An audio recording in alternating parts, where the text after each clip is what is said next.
Anyway, I'm Rob Allen, of course, with Truck Mount Forums. This is our first TMF Live, and I'm here with Brian Adams. How's everybody doing today? Awesome, and Brian's a local cleaner. And how long have you been cleaning, Brian? For myself right now, 7 years into it. I was in the industry before that for about 10 years, worked for Stanley Steamer. Okay. And, decided when I got into retail after I was doing that, and when the economy tanked, I figured what better thing to get into than a service I'm already familiar with. Okay, I'm going to make you hold that thought right there, because All remember, right. We're going to use a lot of that for the cleaner to cleaner. Absolutely, that we're going to be coming up releasing. soon. Remember, we have another cleaner to cleaner series that goes on a regular basis where we interview cleaners and get their story, because everybody's story is unique. This is the TMF Live, where we're going to be answering certain questions that are brought up that people email me, PM, text message, or try to reach me, and I can't always answer every single question, so pertinent questions I'm going to answer. I would like to ask you this question though, Brian. How was your year, first of all? You know, maybe it's my fault for not setting my goals high enough, but honestly, I hit my yearly number back in August, and everything else has just been gravy. It's been an excellent year. Well, we've had our best year ever in business also. What would you attribute it to? You know, without trying to drag politics into it, I think people are more confident with the way the economy's going right now. You know, they're spending more money because they feel confident in the direction it's heading. Yeah, now we're getting a big tax cut too, aren't we? Absolutely. I think that's going to help most of us, if not all of us. Yeah, I was surprised how big the tax cut was, no doubt about it. Now, we're going to be talking about 4 different questions we're going to be going through. And before I do that, I also want to mention, when it comes to competitors, it's a great idea in your area if you can build strategic partnerships or friendships. If I have a problem, I can reach out to Brian. If Brian has a problem, he can reach out to me, and we can help each other, because you never know what's going to happen. Which I'll add, I actually have in the past, and Rob has been there to help me every step of the way, from anything from odor issues at a customer's facility, or, hey, this tool might help this job out a little bit better, and he's been there to help me with it. Awesome. I appreciate that. Thank you. Oh, I appreciate that. Well, I mean, I'm sure there'll be a time where I'll probably need you also, no doubt and about I'm there. it. One of the great things, too, is although we're kind of in the same territory, I'm on the outer limits of it. So, yes. I'm not in here stepping on your toes, every single day. Well, that's why I brought you in here instead of somebody else. No, I'm kidding. You know what? I like what my brother Keith says. Hey, Rob, there's plenty of dirt to go around for everybody. You know what? Keith has told me that many a times. And I can't wait to get him in here. Maybe next week or the week afterwards. Yeah.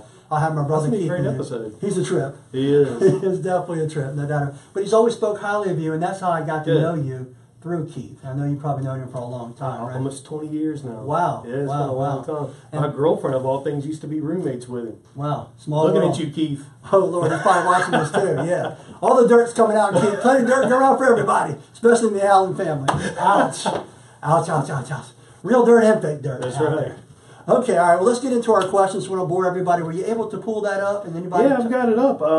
Let's see. Anybody commenting yet? Yeah, just say hi if you're there. And anyway, we're going to go ahead and get into these questions. And if you have a question about a question, let me know. We're going to get started. The first question is, people, especially this time of year, are always asking, winter time. What do I do to when the winter comes to protect my equipment? And I just saw recently where a guy went out and bought a new $50,000 to $70,000 system. He lives up in the north. It got completely frozen, and everything's ruined on it. I hate to hear stuff like that. And he said he didn't know. But apparently he went to a distributorship and bought this brand new. So either he didn't get the word, or somebody forgot to relay that to him. So hopefully through videos like this, we can help somebody not have that same problem. Because first of all, how do you keep yours warm, Brian?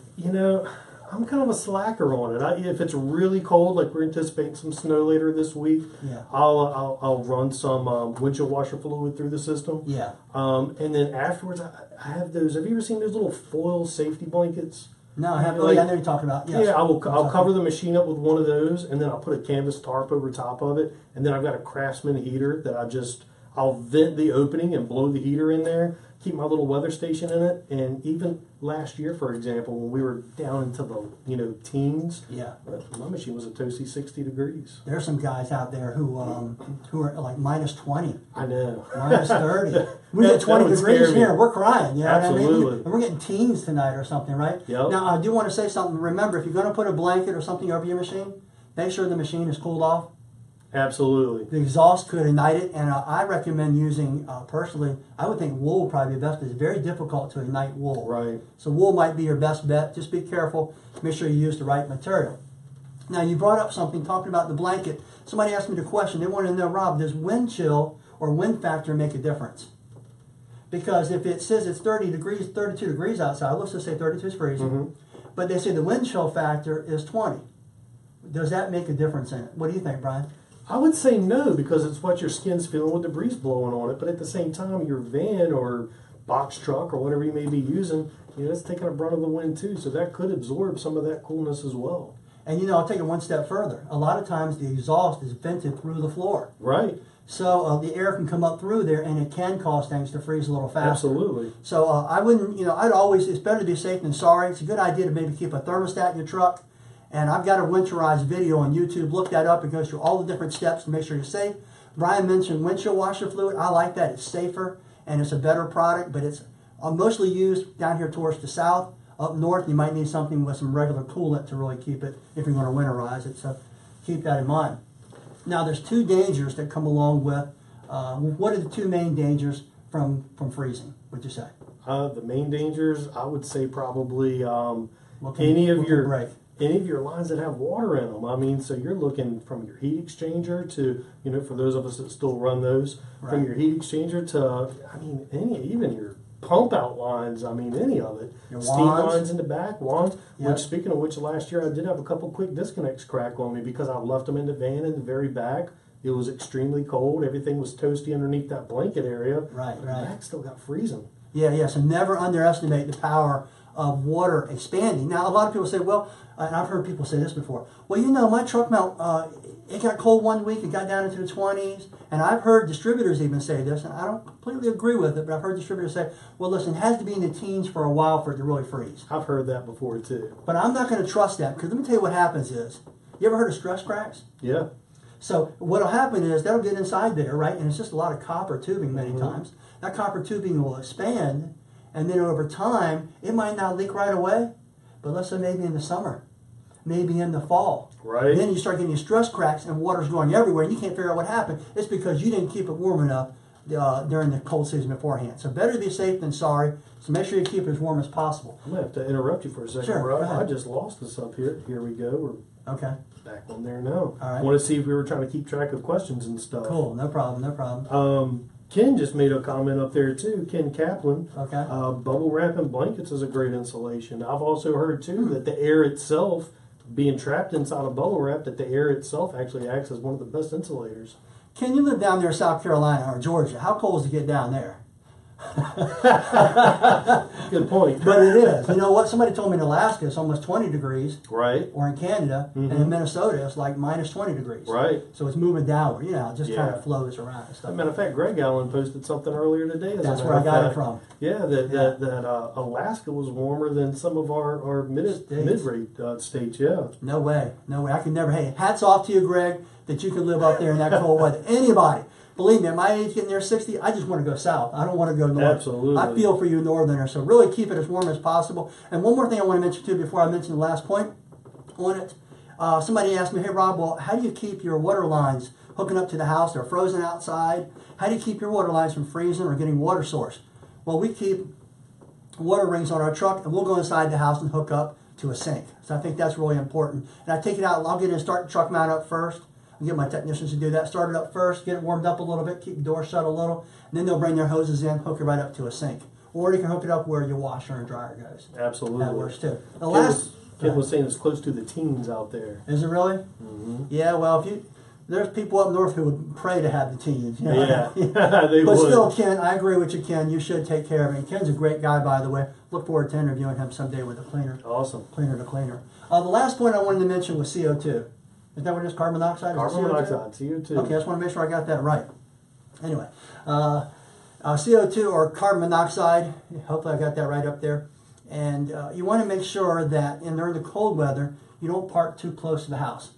Definitely. Or it's just too tempting. I know some carpet cleaners who have actually backed up inside of garages. I've seen those horror stories. And they died. And I know somebody who actually lost a child, carrying a child with them out to work. So that's a terrible thing. Remember, you can't smell it. You can't taste it. You Right. don't know what's going on. And how many of us, we don't even know through the years before we even knew about it, how many of us were parking within the 20-foot, I like to say 20 foot away from the door and pointed away from your door. How many of us, and maybe have suffered from some carbon monoxide poisoning. Right. And not even known it. And not even known it. You know, it's probably why a lot of carpet cleaners are crazy. Yeah. Including me. Up until recently, I didn't even know what a lot of the side effects were, which are, sleepiness, headaches, things like that. So there's some things to keep an eye out for, just when you're out there in the field and maybe parked a little closer and questioning it. Yeah, and there's some cleaners on the forum have actually been airlifted to save their lives. Wow. And then, because that's how much was in their systems, and they didn't even know it. Okay, so that kind of covers it. So just remember, when it comes to winter, make sure you take all your precautions for your own health's sake and also for the health of your truck mount, your heat exchangers, because it can be thousands and thousands of dollars worth of repairs. Okay, question number 2. A gentleman got in touch with me and said, Rob, I've never used a UV light before. I bought your new V3 urine light. I appreciate that. Thank you very much. We did a lot of research to try to make the best light as possible out there. But he said, Rob, I noticed that after I treated the urine still fluoresced. Okay? And you know why it still fluoresces, Brian? I've heard that it's some of the salts or crystallines that are still left behind that are just reflecting or retracting the light. That's why we still see it. Right. I may be wrong, No. but that's what I've heard. That's a large portion of it. And also on top of it, urine is usually made up of urine salts, and it's also made up of protein, so it's DNA matter. Right. And that's why you can't really get rid of it. You can't get rid of DNA, after a crime scene. Now let me say this.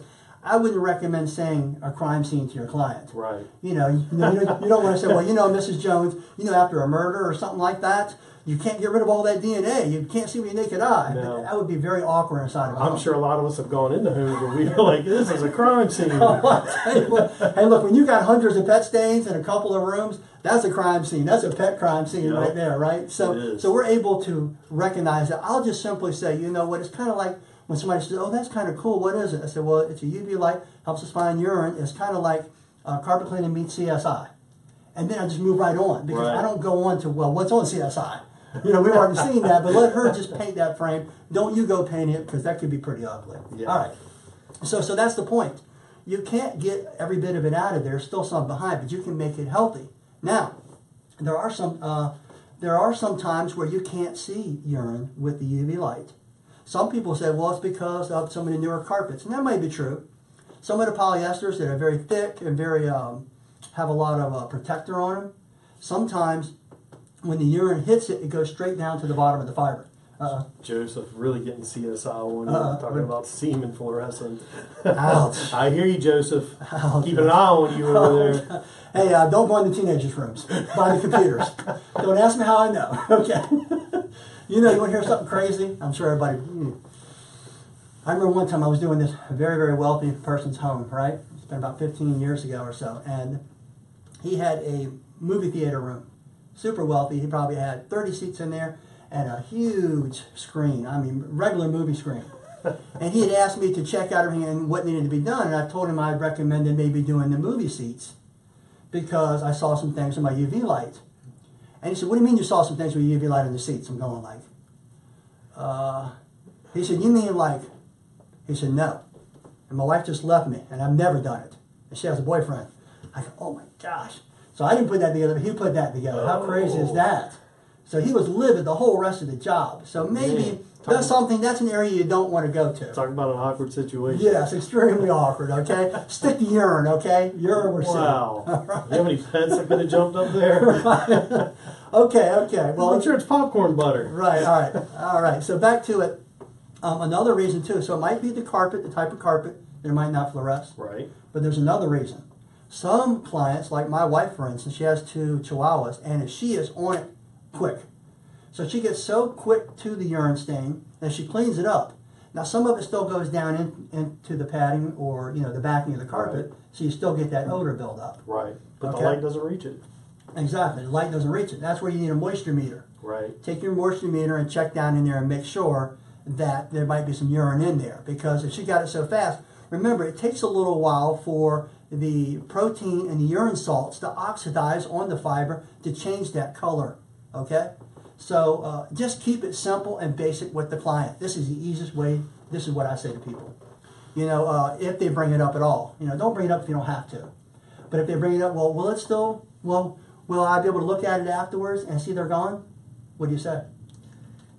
At that point, honestly, I'm going to refer to you because I've never had that question applied to me. I've had it happen several times in the past. And what I just say basically, well, you know, it never goes away. It's kind of like it has some DNA and stuff like that in there.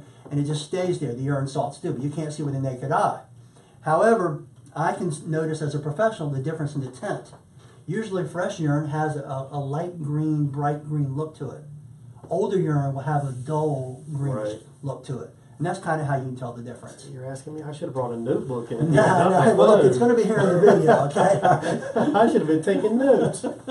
Well, I'm going to keep this, and I'll probably go ahead and transfer it either maybe to YouTube or something like that, too, so it'll be there. Awesome. Okay, last thing is, what else? What else fluoresces? And that's a good question. So I got this little display right here. And if you notice the display, I've got salt. Remember, salt is crystalline. So that helps it fluoresce quite a bit. And the more salt reflects the light back out, correct? Exactly, just like a piece of crystal would do, you know. And then, of course, I've got a RSF. And then I've got a sort of a laundry detergent type product cleaner right there over here. And you're going to probably notice if we put a light on it, I don't know if they can see that. You can see it Let me lightens. hold this over here for you so you can... Yeah, it lightens just a little bit, but you're only seeing the crystals. And then in the RSF, you're not seeing anything. And then over here, you're seeing it, you know, light up. I don't know if it'll do justice on the video. Yeah, it might not. It looks like a starry night over here. Exactly. So you can kind of see now. So what am I getting at? Well, there's certain laundry detergents that have what we call optical brighteners in it. And unfortunately, there's even some carpet cleaning chemicals out there that have optical brighteners. So check your products carefully. And what's wrong with optical brighteners? First of all, you can see it. You get around a washing machine or a dryer area, that's where I normally see it. It's usually a bluish color. Right. And that's how I know it right in there. And what it'll do is it'll start to oxidize the carpet and it'll turn it yellow. So it degrades the fiber, ruins the fibers. You don't want any optical brighteners in your cleaners. Keep that in mind. And it's a good idea to mention to your client to use your own spotters. I keep spotters in my truck, and I let them know there's no optical brighteners like the over-the-counter products that are based on laundry detergents and stuff like that. That's a good selling point for them to either buy your spotter or just to use your spotter or to refer to you as a professional. Right. And you let them know, you know, I agree, those products over the counter, they work great at the beginning, but they start to ruin your carpet and they attract soil and looks worse afterwards. Where ours makes it look good, and keeps it looking good. That's the difference. And then we got something big, we can address it. All right, so that basically covers it. One more thing too I wanted to bring up. If you don't mind holding that other light right there, Brian. Absolutely. We were talking this week, every week it seems to come up, there's a eBay light, the Amazon light, and then our light. And there's just a big difference between three, and we back it up 100%. And I wanted to mention that we're actually starting a loaner program. So if you want to get on this loaner program, I'm going to go ahead and ship it to people, and they can ship it to another person, and work it all the way around the country. And you can see for yourself how good the light is, and see if you don't even make the money to pay for that light in one day. Absolutely. Guarantee you. I'll guarantee you will, because you're going to catch them so fast. Who else is going to do that? That's new to me. I've never heard of anybody wanting to put out 150 to whatever the product may cost out there in the open field for people to test it. That's amazing. Yeah, well, kudos to you. I believe that they'll get their money back easily. Absolutely. And they'll see how fast they can make money doing it, because you can see them further away, you can see more of them, and it's just a bigger visual impact and gives you that positive moment of truth to the client. One of my biggest concerns with, and I'll admit I still have one of the cheaper lights out, I haven't splurged and bought one of Rob's yet, but how awkward do you feel when you go in and ask the customer, can I turn your light out really quick? Yeah. You know, that puts you in a weird, uncomfortable spot, especially if it's not a repeat custer that may not be familiar with you. Yeah. We know we have good intentions, True. They have no clue. Yeah, Miss Jones, you don't mind if I shut the lights off and cut all the shades off and shut the shades, do you? Yeah, I kind of do. You know, where yours, it's bright enough. There's no need for that. Lights on, who cares, man? Yeah. Shine. Even back in my shop with all the fluorescent lights, Absolutely. you can see it. But I still feel like if people could feel it, they'll more believe it. Right. And I'm going to start off with Tyler Bischoff. Tyler Bischoff was the first person, so I'm going to ship it to him. And then I'm going to start a thread next week. So if you want to get in on that, get on the thread, and I'll have him ship it to you after he uses it a couple of days. And we'll move it around the country. Everybody can get get a try with a really good light. I promise you, it's better than many of the $250, $300, $400, and $500 lights out there. And I'm going to back it up 100% by letting people try it for free. That's awesome. Cool. Cool. Glad you like that. All right, number 3 is somebody contacted me and they sent me the question on our Truck Mount Forums forum page inside of my message box. And he said, Rob, a client has a new sofa and it's off-gassing on him and it's bothering him. She had protector applied by the furniture place, whatever you call it, wherever you buy furniture store. They put a protector on it. And he thinks it's the protector. So my thought is, what do you think's off-gassing on it? I think there's 3 things. I'm not putting you on the spot, Brian. Yeah, no, you're not, because I've actually got, my own belief behind it is, I think, just like a new car. You've got all the different plastics, and, a lot of your nylons and stuff are plastic-based product. Just like in a new car. It's off-gassing, just from the material itself. Because they're petroleum-based. Petroleum-based, right. Right, exactly. So that's one area. Now, they mentioned protector. That's a second area. That could be off-gassing also. Mm-hmm. A lot of them have polymers on them. And there's a third area. Do you know where that might be? This is one of those parts. I probably should have brought a notebook. That's all right. It's also because of flame retardants. Okay. And if you look up on the internet about flame retardants, you're going to find out that it's really just a money-making scam. It doesn't really slow things down. Look it up for yourself. Right. At least that's my perspective, okay, and after reading about it. But it's government subsidized, if I'm not mistaken. Anything that's government subsidized, you sometimes got to watch out for. The real the real thing is, like my wife, when she goes to buy furniture, she buys all natural products. Right. All natural products, and you pick out your own material. That way you can get around it, because by law you have to have a flame retardant on it. So what do you do if it's off-gassing and it's bothering the client? All of us probably had something new and we didn't like the smell of it. So my suggestion to him was, take it out into the client's garage. Go ahead and clean it really, really well. Okay? Get a lot of that protector off there. Use a good high pH or something like that. Right. Go ahead and strip off the protector. But have the customer sign off on it, because you're removing their protector. Or we have a protector called ProSafe EcoGuard, which is very natural, all natural. You can spray that on afterwards if you want to. But if she's extremely sensitive, just don't put nothing on it, in my thought. Frank Dees, you just suggested using an aerosol. I'm not sure if that would be any different or not versus a water-based product. I guess it just depends on whether it's solvent-based or not, because they do make both. I agree with you. That's a good point, Frank. And so I said, take it out in there, clean it really well, and then maybe offer to ozone it. And that should speed the process up. And you're ozoning it in the garage. But remember the 3 Ps. Do you know what the 3 Ps are? Nope. When using ozone? I'm sorry. Another notebook situation. Go for it, man. I'm sorry, man. We should have reviewed some of this ahead of time, okay? He's actually a very good, smart cleaner, but I guess from the years of experience I've had, 35 years, right, and then owning the forums, stuff like that, I've just gained a lot of different knowledge. But people, plants, and pets should be out of the house. So if you're going to do it inside there, I prefer getting an ozone machine like the ones I carry, that they're time-based. Right. So you can have the client leave, but remember, most garages are they're not sealed airtight. Right. Wrap them in plastic, perhaps. Yeah. Well, you don't have to do that, but I'm just saying it'll air out real fast. Oh, okay. And if it's a strong enough ozone machine, you can get it all done inside there, leave her an air mover, and then let it just set in there for a week, and then come back a week later, and work that into your price. If she spent $3,000 on a sofa, she might not mind spending $300 to clean it. Right. And then another $100 for your ozone, you come back and help her put it back. Absolutely. I mean, that's another positive moment of truth. Yeah. And she can leave it out as long as she wants, as long as it's not humid. Right. Because humidity might cause zone problems. So get it dry as fast as possible, depending on the environment you're working in. If it's dry like our winters are right here, probably not a problem. But I still recommend getting it dry before you even leave, and let it just off-gas in the garage. And just so people know, I knew to make sure to keep anything living away from an ozone generator. Okay. All right, I did know that. Okay. All right. Yeah, that was a trick question. Gotcha. All right. Any other comments on that before I move on? Outside of the aerosol one, it was the last one I've seen pop up, but let me refresh it here and see what we have. You scroll back. I think you can scroll back on it some, but it kind of limits you. Frank, again, brings up a good point about ozone and rubber, rubber feet.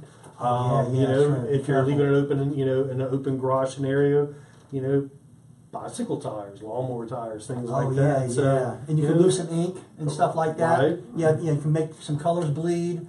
Yeah, that's a great point. Thanks, Frank, for that. That's a good point. Make sure it's not cotton's. Another one popping up from Roger. Now he's saying make sure it's not cotton. Yeah, I'm assuming it's talking about the cleaning portion yeah. of it, or the high pH. Or yeah, it's true. Good I kind of point. got lost in the Excellent point. I appreciate that. Yeah. You know? So what could he use if it is a cotton? Because a lot of materials are. That's a good They point. are, yeah. Because this was a microfiber soap for this guy I was dealing with. Right. You're right. So if it's got some naturals inside of it, you'd want to go with a neutral cleaner. Like Absolutely, like we have a neutral base cleaner for upholstery. You could use that and it has some citrusol in there. That should take it off of there some for you. You do a good cleaning using a good rinse. And you could also use something that might have a polyester hydrotope in it that has a lower pH. Right. Now that wouldn't hurt anything either if it's a lower pH. Something you'd probably be the one to answer this because I don't know, just kind of thinking outside the box. But what about like a wool or cotton area rug type solution that you could run through your truck mount? You know, if it's designed for natural fibers. Yeah. Would that be okay on upholstery as well? Yeah, that's why we actually make our rinse, our alkaline neutralizing rinses at 8.5 pH. Right. So that'd be perfect for it. And it has a little bit of oxidizer in it, so it helps strip that stuff right off of there and really make it in good shape. And it won't hurt the material, because you don't want to hurt the cuticle. That's an excellent point. Thanks for bringing that up, by the way. Who brought that up? Let's see. Who brought that up was Roger Lowery. Thanks, Roger. I appreciate that, Roger, a lot, because I was dealing with a microfiber sofa. And for you guys who don't know, microfiber is usually polyester. Right. And a lot of guys use our RSF. They say it really works great on it. It's made from polyester. Oh, you're really cool. Yeah. Cool. I use it on everything just about. Yeah. I'm getting a lot of feedback. People say they use, the biggest feedback I'm getting is people using 3 ounces of RSF with 1 to 2 ounces of citrusol. They say it's unstoppable on carpets and on upholstery too. But remember, that's synthetic carpets, synthetic upholstery. Great point. Thanks for that, Roger. Okay, well that brings us to our fourth question here. Our fourth question is a van versus a box truck. I get that asked all the time. First of all, I'd like to ask, have you ever used a box truck, Brian? I haven't. My last vehicle was an older 90s model Chevrolet, and from that I'm kind of in the middle right now. I went with a ProMaster. That's a big jump, man. It's a huge jump, a lot of space inside, but it leads me to the point of going back to number one. It doesn't fit in my garage anymore. Oh. So you have to run a space heater out to it? I do keep a space heater out there in it now, setting out in the driveway as we speak. Wow, okay, all right. I winterized a couple of my trucks because we slowed down a little bit.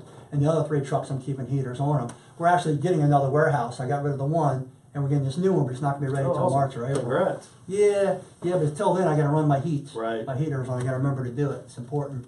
So you went from a regular van, old van. Old van, was 2500. Nope. Wow, and you went right to a ProMaster. Right to the ProMaster. Yep, I've had that for a little over a year now. I'd like to know, and maybe some of the guys out there would like to know. I'm running Nissans in the moment. I really like it, but I've heard a lot of good things about the ProMaster. Can you back that up? Did you buy it new or used? I bought it used. As a matter of fact, it used to be a fleet vehicle for like a U-Haul. As a matter of fact, I think it was a Penske or something like that. How many miles have on it?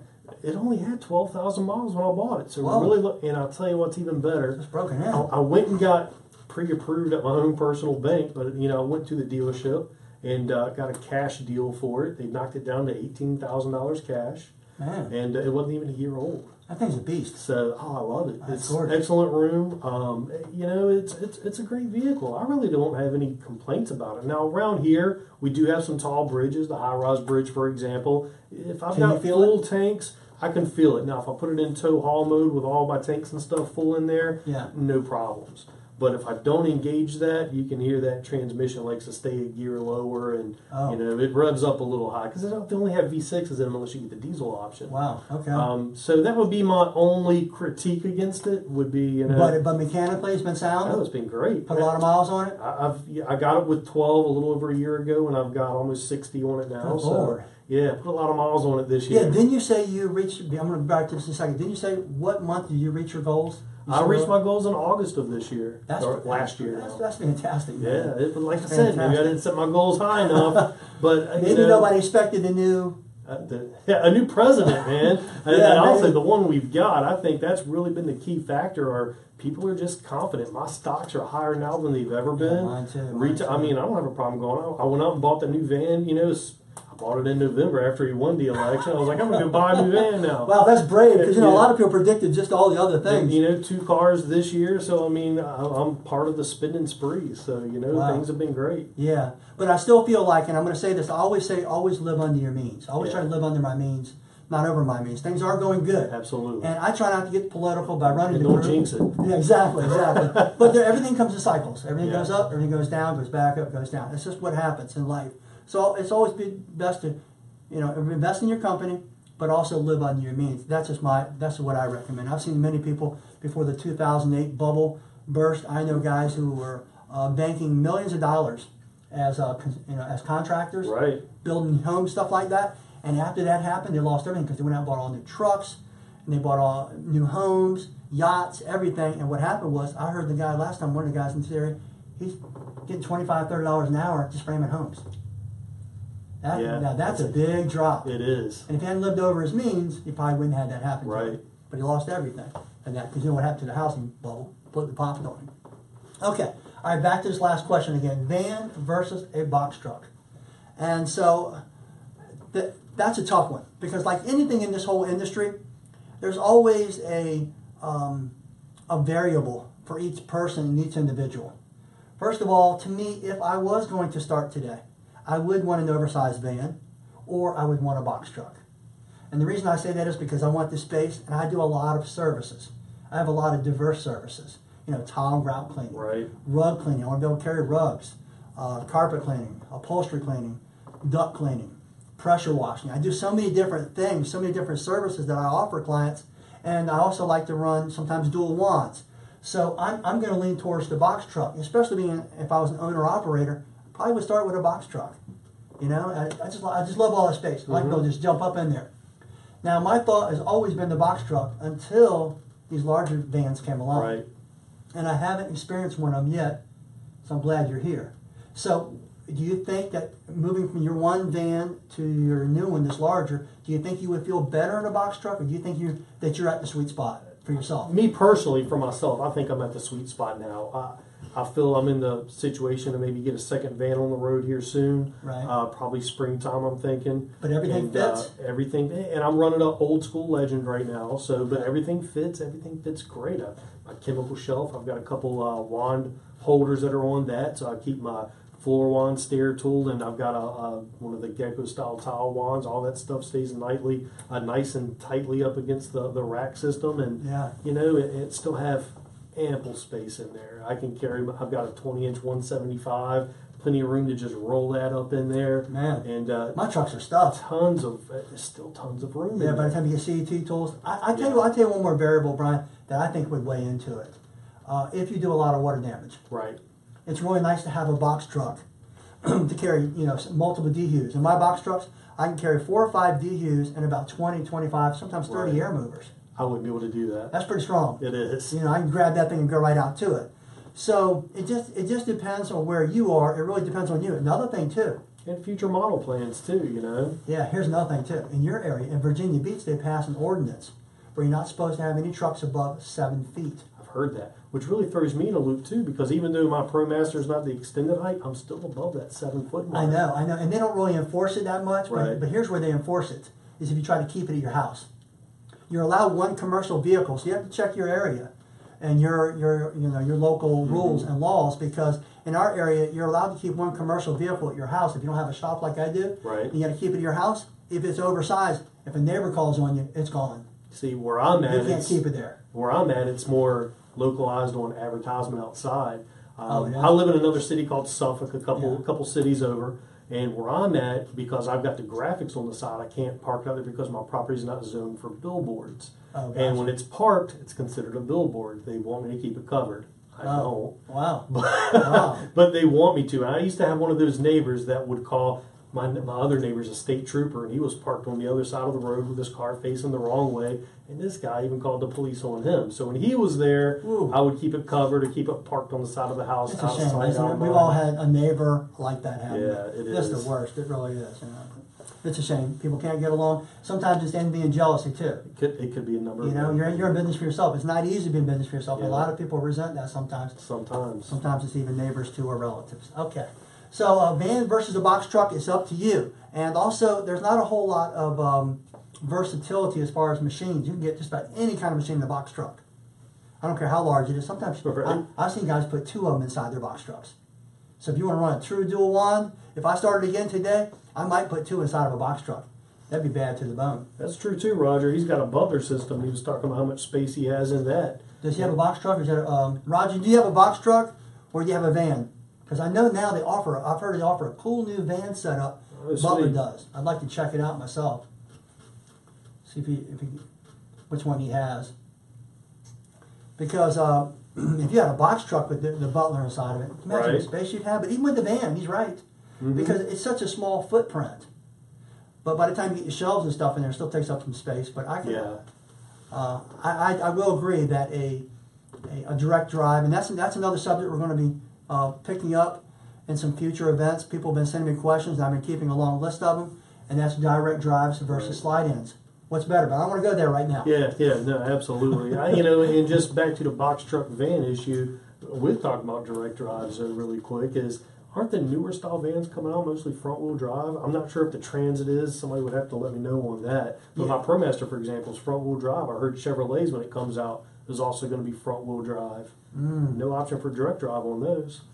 That's the Transit, I'm not sure. That's not my area of expertise on that one. I'm sure, that's something. Hopefully, maybe I could talk to HydroMaster. I think the two most popular CDSs would probably be the HydroMaster CDS clutch drive system, and then the Butler.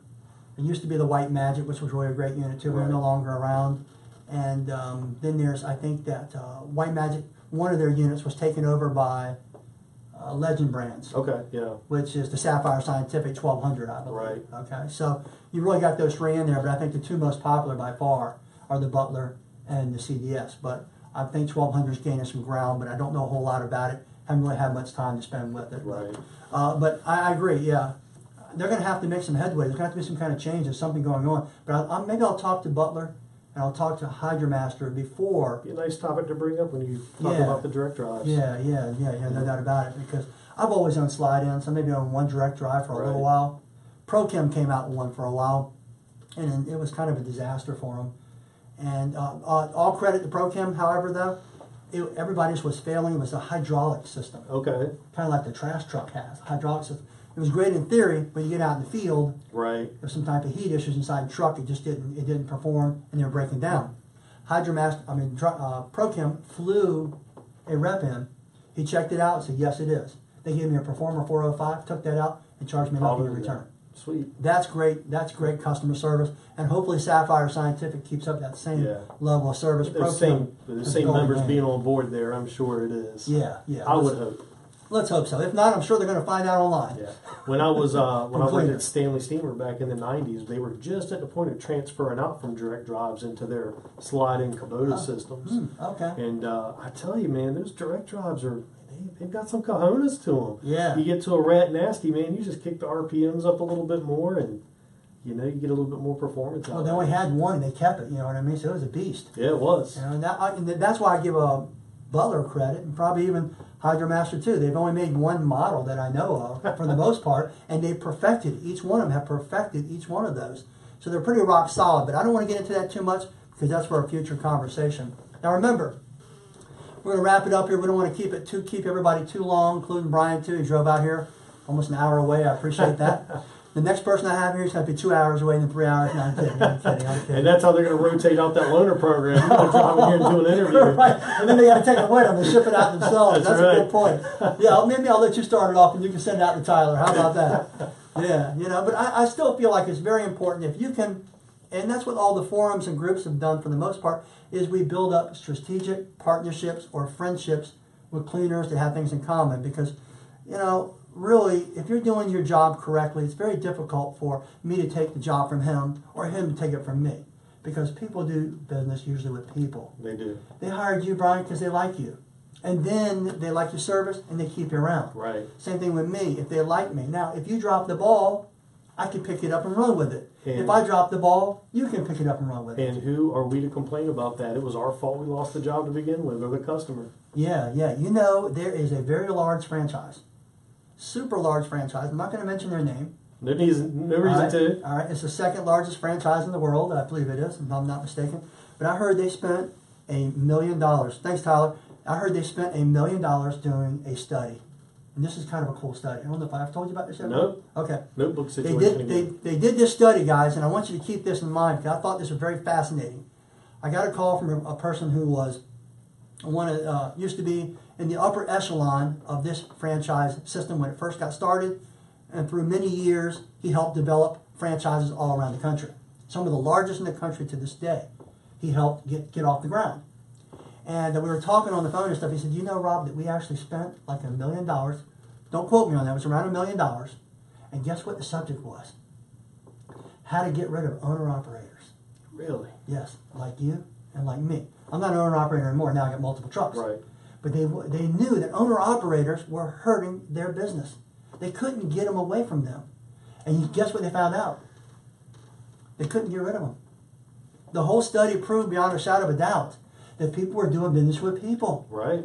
They were establishing relationships. They didn't want to always do business with just a franchise. They'd rather do business with a smaller company because they know who's coming in there. I get that a lot with my phone calls. Yeah, nothing against franchises. Some people want the franchises. Mm-hmm. They don't want those relationships. They just want it done, stuff like that. That's fine. But there's a large clientele out there who want an owner-operator, and that shows, and probably why, most people can pick up and start cleaning carpets about any time. So a whole $1 million study just proved they couldn't get rid of them. You can't get rid of us. We're like roaches. They're the big horse in the field, and we're the little flies. Yeah. We're like roaches. You know, nuclear war can't get rid of us. You can throw $1 million study at us. You can't get rid of us. Yeah, exactly. You know what I mean? Nuclear war. Roaches still going around. Who is this? Brian? He said more trust. Yeah, I agree with you, Brian. No doubt about it. That's why it's so important to go in there and deliver as many positive moments of truth, or PMOTs, as possible, and eliminate as many NMOTs, negative moments of truth. You want to look good. You want to look uniform. Your truck looks nice and clean. Thank you. Yeah, it always looks clean when it comes over. It's sharp looking, red, white, and blue. You know, man, we got to keep that. You and Trump going. too. That's right. I know you're a big Trump fan. Okay, all right, but I'm not going to go there because I own the forum. So I'm just happy my business is doing well, and the economy is doing well, and hopefully it stays that way. So I'm just going to remain neutral on that. But you know, I mean, overall, owner-operators have that trust factor, but it's up to us to build that relationship and keep that trust factor. That way another owner-operator doesn't come and take it from us.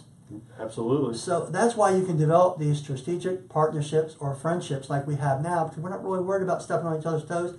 Plus, we give each other mutual respect. That's the key. Yeah. It really is. You gotta have respect for, you know, your competitors or friends in our case. You know, we've got to have respect for one another. And that right there is what makes a bigger difference between a competitor and, you know, a friend.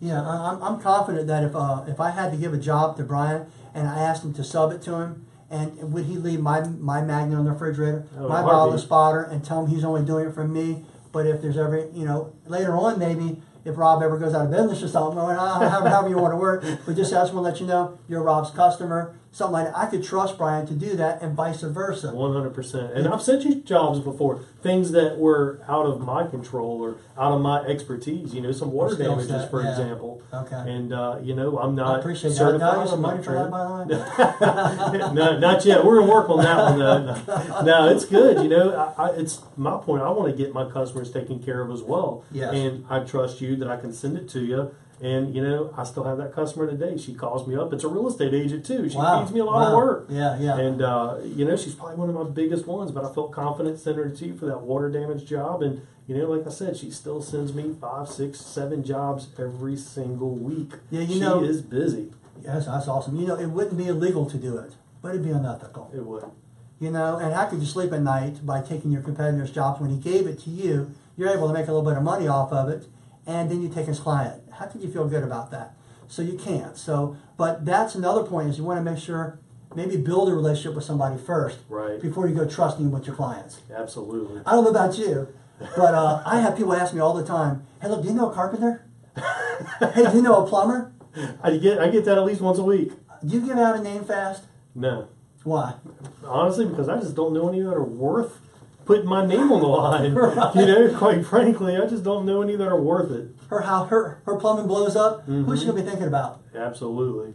I've got a good friend of mine that's a contractor, and I will refer him out to do certain things. Yep. But I know where his skill set lies at, and what I would, hardwood floors or some tile work or something like that. Man, he's your guy. Right. But if you're wanting to do some plumbing or something like that, maybe not. Yeah. So, yeah. I know where to send him towards and where not to. Yeah. So be careful with the partnerships or referring people's names out. That's another topic for another time probably, but we can go into it further.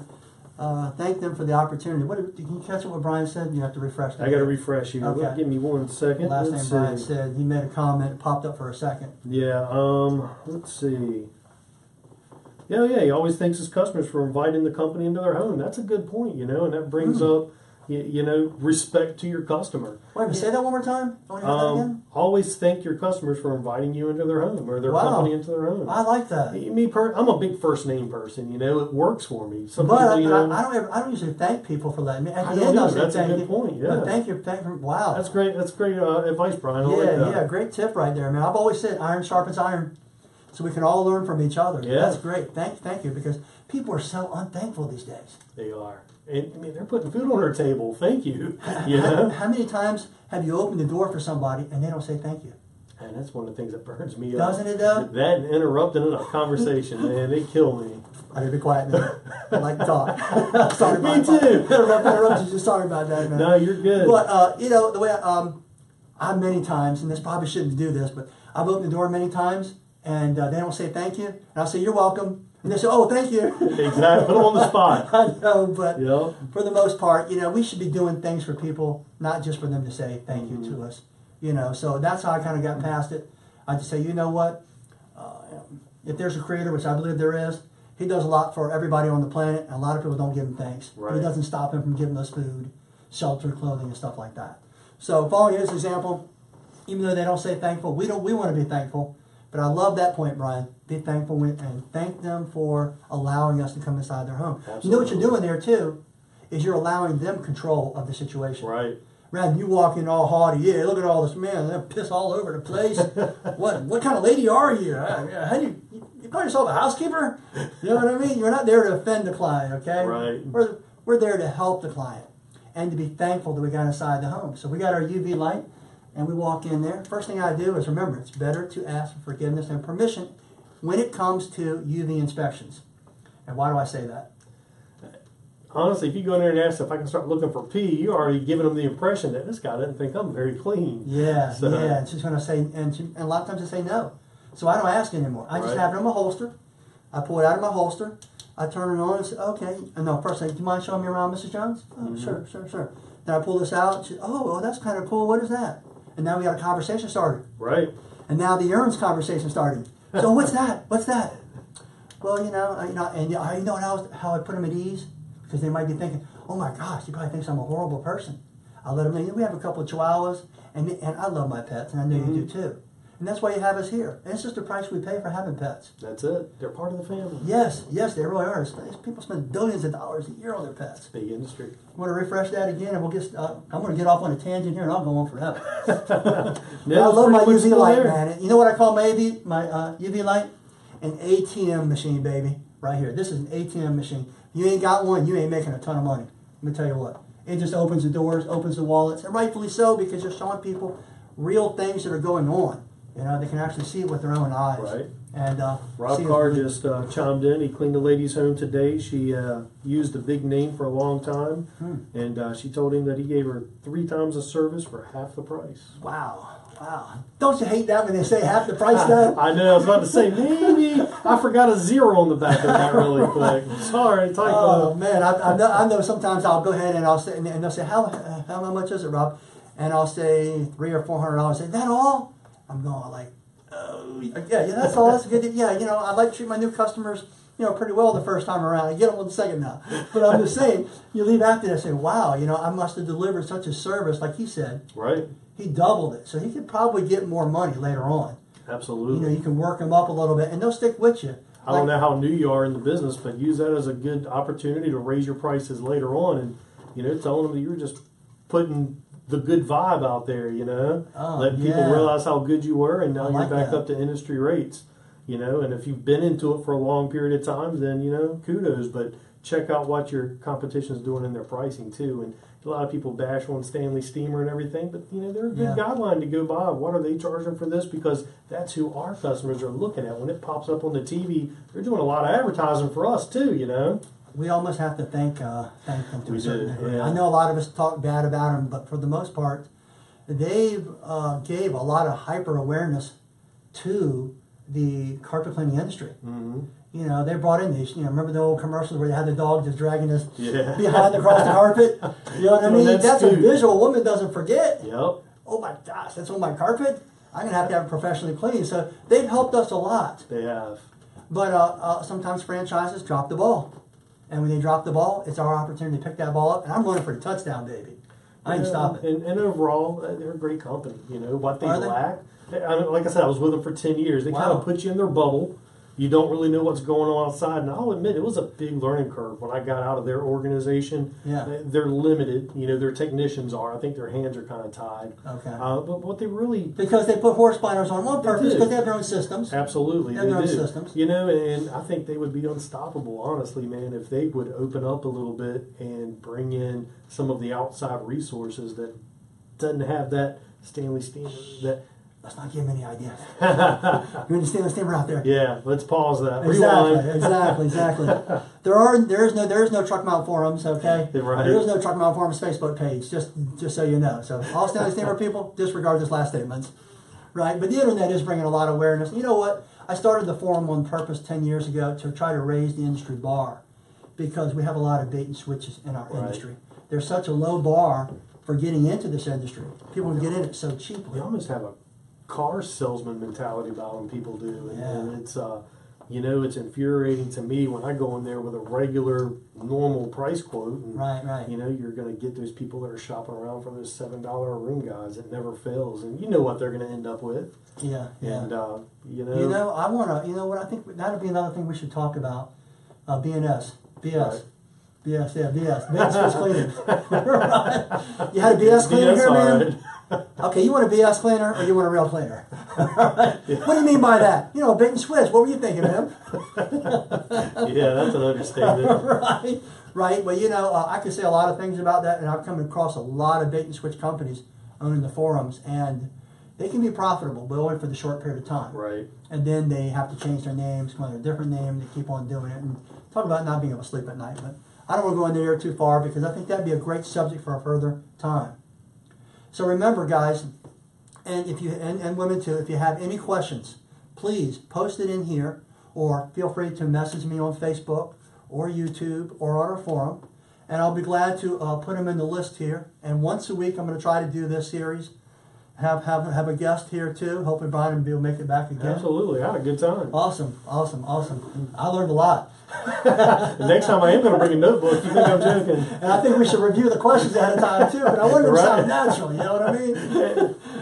Because I put you on the spot a couple of times. Like the ozone, you knew some stuff about that. You knew that you got to get people out of the house. We could talk about that. We could put ozone up here and talk about ozone, and some of the things you have to be aware of, how to use it, what it does, and what works in conjunction with it. Because you can't just rely upon ozone alone to do something. You've got to do other things also. Just like I mentioned earlier, first you got to clean that upholstery really well. Put it down in the garage. Put some air movers on it. What was the answer to question number 2? Ian is saying. Question number 2. Which part of it, Ian? The why or the what else? Now remember, I'm saving this video so you can watch this video at a future date. All right? But gave her the full 5 steps. Rob said, free deodorizer, left a little on the table, but she has many friends. Amen to that, pal. You know, and make sure you write that in. If you give somebody free deodorizer, put the regular price of the deodorizer, Rob. You might have done this. Okay? I do that as well. Great put the regular price in there. Let's say it's $100 for the deodorizer. You did it. And then put first-time customer discount. Give her the deodorizer, no charge. So now, next time you come back, she might want the deodorizer. You can charge her for it. Right. Well, one thing I've always done. And she sees something visible, too. Absolutely. And she sees you have a regular retail price. But one thing I always do is The cheap Don't forget about deodorizers. that too, right. Yeah, absolutely. Yeah. The cheap deodorizers we can buy at any supply house. The $14-15 a gallon stuff. Right. After I'm done with every room, I squirt a little in there because the human perception, if it smells clean, it is clean. Yeah, which is so not true. Absolutely, but it's the way we think. It is. It's true. And if it smells clean, it is clean. Over the counter products have developed that by putting Right. fragrances in there. A lot of fragrances. And maybe we'll talk about it another time too. I'm going to refer back to this and check out some of the points too. But fragrances are very dangerous. It's probably some of the most hazardous hazardous ingredients that we have. If something really has a super strong odor, be worried about it. Now you tell me. Well, we make ours generally with essential oils. And I use a lot of yours, like essential oils are really good. Okay? Right, like the pet lavender stuff. I do quite a bit. There you That's a good smell to it, Right. But I'll usually apply that down, and I always make a little notation with a price on there, but no charge. So it's cheap. It only costs me pennies to put it down. Right. And it gives them the impression. Most of the time, they're not even looking at the carpet. They're walking in. Oh, it smells good in here. Great job. Oh, and you know what else too? Make sure when you write that down as deodorizer that it's not urine control. Right. It's not urine odor removal. You have a separate line for that. Right. You just did a deodorization. Basically, that just makes the home smell fresh. Right. Yeah, because last thing you want to do is come in, well, you only told me it was only $100 for deodorizer this time, and now I got this puppy, and I've had it for 6 months. Now you're telling me it's going to cost me $300 to take care of all this urine? You only charged me $100 for deodorizer last time. What are you going to do then? Yeah, I always keep mine separate, exactly like you did, like you just said. It's always separate. Pets or regular deodorizer or mold and mildew treatment, it's always isolated on there. And we use House Call Pro, right, myself, and I love it because it's all itemized on there. It's 100% paperless. It's made my business it's like on cruise control. It sends back notices to everything, to all my it sends postcards out, everything like that. I don't have to deal with anything. My technicians, I can change the routes on the fly. Like in the morning, if I look over all the routes on all my technicians, if I think one technician might be better off or a little quicker, he's a little faster, a little more experienced on one job, I'll flip the schedule around on the fly and just tell the guys to refresh. And they refresh and boom. Good point. They don't even have to even refresh, but I still remind them because I don't want them to think after they finish their first job, it's in one city, and they start to head to another area. Gives them an inclination to check. Right, exactly. So if they check it, it's, oh wow, I could have sworn it was over here. Right. And it was over there, but I changed it over. So I told them to refresh it, and I kind of work it around the employees. Back to point number 2 again. Did Ian answer the question? Was it why or what else? Fluorescence? Let's pull this back up again. Why? It was why? It was why. It's because it's a combination of urine salts, okay? Urine salts are crystalline in nature, and then they have DNA inside of them. So the combination of both of those, it just really reflects strongly. Now, why does it continue to fluoresce is because you can't get all the DNA out of there. If you go back and watch this video, you'll see it, and I'm not sure what point of it, you just kind of fast forward to that point. I'll go into more detail, but there's DNA inside there. And it's all a matter of how fast the client gets to the urine stain. Does it have a chance to oxidize? Does it have a chance to work itself into the fiber? That's why a lot of times you can get the yellow off on the outside, but like DNA, something still remains. People have cleaned up behind crime scenes, cleaned up, they think it's all gone. But then they come in there, and they can put a chemical on there or a light on there, and they can find what was left behind. It's the same thing. You're welcome, Ian. Oh. He said thank you. Oh, cool. No problem. Anytime, brother. Anytime. Where are you out of, Ian? See if he answers that question there. Ian, I don't. Isn't that? Correct me if I'm wrong. Is that a Scottish name? Ian? Ian Wicks. Yeah. Might be Scottish. Ian is, I think. I appreciate the support, everybody, of TMF. I really do. That's why I want to do something like this. I've been very blessed to be in business for 35 years. Been blessed to own the forums. And so I've always tried to give back, and I want to continue to give back. And I feel like the more you learn, the more you earn. That's why I started the TMFacademy.com. And that's why I'm doing all the YouTube videos, and that's why we're doing the Cleaner to Cleaner, and now we're doing the TMF Live. So stay tuned for TMF Live. What were you saying? It's an English name. Oh, it's an English name. I'm sorry. I apologize for that if I got it wrong. At least I was on the other side of the pond, right? I was on the other side of the pond. I did have a really good friend whose name was he was Scottish, and he named his son Ian. So I was kind of surprised now to think that I always thought Scottish people and English didn't get along that well. Different cultures, I guess. Nothing bad to it. But anyway, that kind of wraps up everything. He's in England as well, so yeah. Oh, he is in England? He's on the other side of the pond. What time is it over there, Ian? Afraid to ask? And then you got to Either refresh. super early or super late. Is that what he said? I don't know yet. I'm I still got waiting. you. Oh, you're I'm refreshing. You're saying it's super early, Yeah. super late. True that. True that. If it's what time here, I can't even tell what time it is here. Anyway, let me know what time it is. Remember, I have 4 questions here. And also, if you don't mind, let me know how long you'd like these to be. I don't want them to be too lengthy, but long enough to be educational. But I know everybody's busy. I think Sunday's still a good time. Sunday around 6 o'clock or so, because people are usually at home. And if you can't make it, right. And they're not worried about, cleaning carpets that same day. Rob Carr said, "Thank you, Rob. RSF Spiked is making me look like a rock star and making me lots of money." Awesome, man. I appreciate that. Thank you, pal. I really appreciate that a lot. Seriously, it's been my go-to since I started using it. I haven't varied it, and I've got every pre-spray under the moon that you can imagine. You don't have to mention no names. I'm not. You know what? And I couldn't even show you if I wanted to, because I keep them all in the shed now. The shed house? It doesn't even. It doesn't even make its way on the van. Where's those cheap chemicals? Out in the shed house? Don't say that too fast 3 times, will you? Out in the shed house where they belong. Ian says it's midnight over there. Oh, is it midnight? Thanks for staying with us. Yeah, man. I really appreciate that, pal. And pass the word out if you don't mind. We do have a nice global reach. We like that. We have analytics, and we can kind of go back behind the scenes and look. And I think 80% of our members are from America, and then about 15% are from the UK. Right. And then the other 5% are kind of spread out around the world.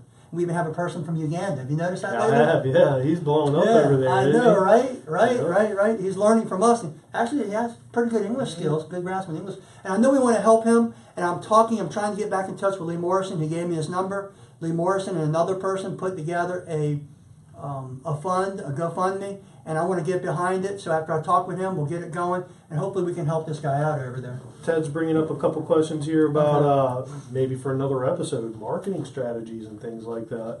Might be some interesting topics to hit on. True. Aziz, special thanks. He loves your live program. I'm chopped liver over here, I guess. His which program? Live program? Your live programs, yeah. Our live program. It's all of ours. It's all of our live program, right? Yeah. And then Freddie says thank you. Cool. We really appreciate that, man. Yep. And Brian, I've really enjoyed having you here, man. It's been fun, man. I really enjoyed it. Awesome. Yep. Awesome. Like I said, never underestimate having strategic partnerships or friendships and relationships with other cleaners in your area. Vet them to a certain degree. I'm sure Brian's vetted me, and you can always you can look on the internet, but remember, the internet's not always accurate. Don't look on the internet and find any information on Rob. It's all out there. Christopher King said, "Good going, Brian. Refreshing." Somebody said something for that too. Thank you, Chris. Christopher, we're going to have you in here, my man. Okay, but I just can't have too many people in here at one time. Being old, like I'm getting old, almost 60, I get distracted too easy. And no offense to Matt Smith, he wanted to show up also. I'm going to have Matt in here another time. If I get too many people, I'm just too distracted with a live thing going on. This, that, the cameras, all that stuff. Just way too much for me to handle all at one time. I'll give you a call in a little bit, Christopher King, so just stay near the phone, brother. Yeah, me too. The $100 you owe me, I'm looking forward to getting that. Yeah. You thought those were samples? No, they weren't samples. That's just... New shipping containers. Exactly. Yeah. The bill's in the mail, for sure. All right, well, if you don't mind giving me $100 for me letting you getting on this show, I'd really appreciate it. Absolutely. Take a check, right? Yeah, like I always drop my customer's check and see how high they bounce. That's right. When people ask me, do I take, what form of payment do you prefer? What do you normally say? I always say whatever's most convenient for you. That's my comeback with it. I accept every major credit card, cash, or check, but whatever's most convenient for you, I'll accept it. What a nice guy. Don't answer this question yet, but Christopher wants to know about the fuel tap. He wants to bring up the fuel tap thing in a second. You know what I say when people ask me, what form of payment would you prefer, Rob? Go ahead and ask me. What form of payment would you prefer, Rob? Cash is king, baby. That's what I said. And I laughed. They laughed. They said, well, let me see if I got enough cash, and I'll get it for you and bring it over to you. If it's green, it can't be seen. I'm not going there. My wife counts everything. However, if I can get a hold of it before she does, I just have to give her the amount, but I can keep some of it. People don't, everybody thinks that I own TMF and that I own Dry and Clean. You met my wife. Yeah. Okay, all right. She's the backbone here. Yeah, exactly. She's the one who takes all the money. She writes my paycheck. I haven't seen my paycheck in 10 years, Brian. That's the truth. I have not seen my paycheck in 10 years. And I get this little thing, because, she's got it automated. It comes in my email every 2 weeks. Oh, congratulations, Rob. You just got your paycheck. I'm going like, no, I've never seen my paycheck in 10 years, ever since we started this program, okay? Every dollar goes to her. You got a piece of paper with an eye. Yeah, exactly. I get this allowance, you know what I mean? That's right. But hey, I can't complain. She's been great. I'm a work in progress. She's a great person. I'm a work in progress. You guys compliment each other. Yeah, I'm a hard worker. I give her money. We got this working arrangement. Right. You know what I mean? I work, she keeps the arrangement. That's right. Right. That's simple. Are there any other comments? What was he saying about this fuel tap? When we were talking about the van versus box truck and we brought up my ProMaster, I don't know if people that don't have a ProMaster know, but it comes factory with a fuel tap in it. Oh, no way. There's this little panel between the two front seats. What? Pop it off. There's a little green nipple there, and bam, it's a fuel tap already OEM installed. And they do it because that's also a platform they use for some of their smaller RVs, so generators and things like that. But yeah, vacuum, it'll save you a couple $100. Heck yeah, and the aggravation. Definitely the aggravation. If you want to hook it up yourself, I've hooked up my own fuel taps before. That's nothing we can talk about later. And if you do a fuel tap wrong, I'll give you for example. And I don't want to get into it too much. And the lower level of cargo, what does he mean by that? And again, the step down area, if right behind the seats. Have you ever noticed that the seats set up kind of high and the machine sets down real low? No, I did not notice that. They've got about a foot step up right there. So if any leaks or anything, it's not going to wash forward. That's pretty slick. But it gives you, that's the reason why they're so tall. When you set up so high inside, it gives you a really good road view, but everything sets down about a foot beneath you, behind you. Yeah, and man, who of us haven't had a flood in our truck at one time or another, a hose break or something like that? Even and I don't know about annoying leaks. Yeah, exactly. I don't know about you, but those old Chevrolets, they had these little electronic boxes under the driver's seat, and they're short out on you. They're like $300 or $400. Absolutely. And $300 to install. I was so mad. So what I did, I built a little platform, had mine up in the air, because things happen. Sometimes your float breaks in your fresh water tank. Right. You coming out there, there's more water coming out of your truck than out of your wand.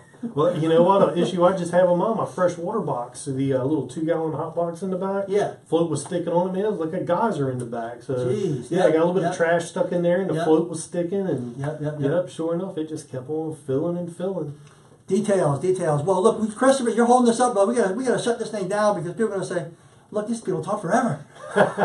We'll be talking for another hour after he leaves here. Okay. Right.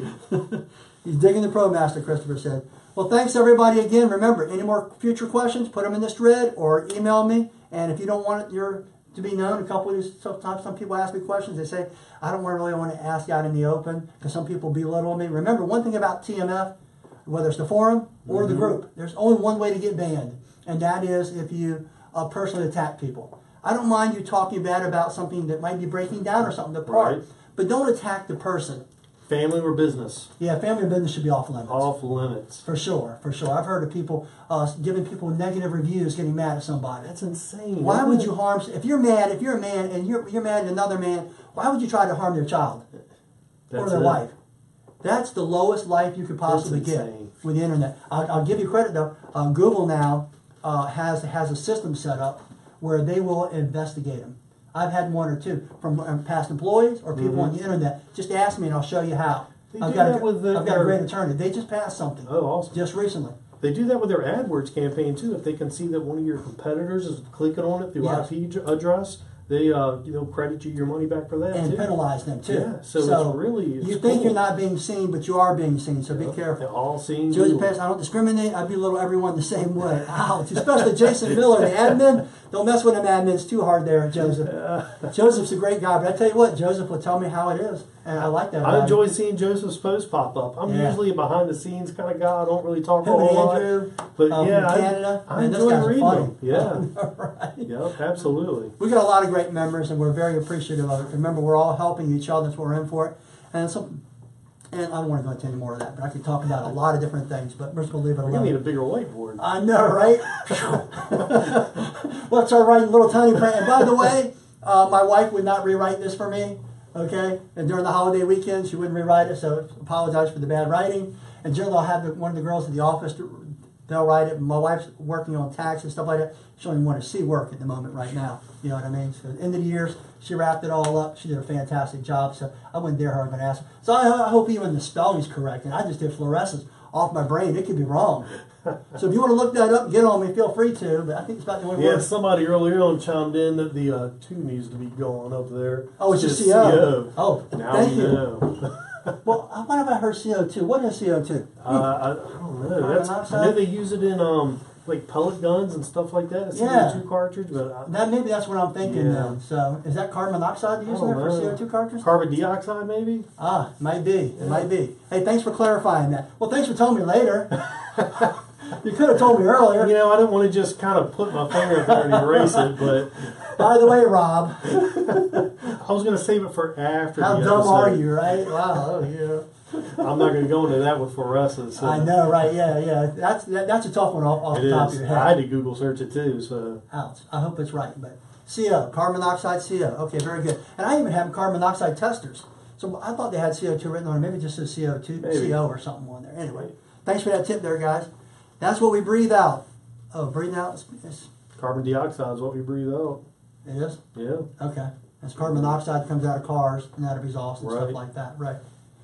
What are trees off gas? Is that carbon dioxide? They also? actually off gas oxygen. They breathe in carbon dioxide and they produce oxygen. Yeah. I knew that too. yeah. You know, we better cut this short because we're going to see how dumb Rob really is.